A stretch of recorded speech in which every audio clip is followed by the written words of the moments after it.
Richiamo di Papa Francesco alla coesione di fronte alle difficoltà poste dalla pandemia. L'Europa sia unita, dice il pontefice. Poi all'udienza generale l'appello ad aiutare chi è rimasto disoccupato. Ignazio Ingrao. Un nuovo appello all'unità e alla fraternità dell'Europa dopo quello lanciato il giorno di Pasqua.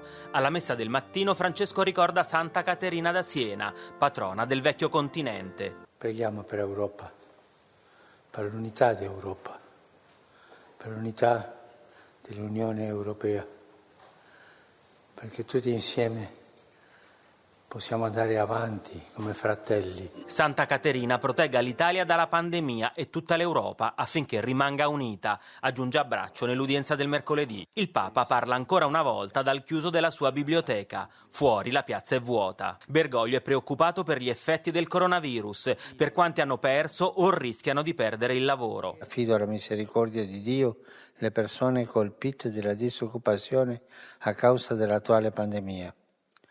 Possa il Signore essere la provvidenza di tutti i bisognosi e incoraggiarci a aiutarli. E in una lettera inviata al sindacato, Francesco auspica la regolarizzazione dei braccianti agricoli per contrastare l'illegalità.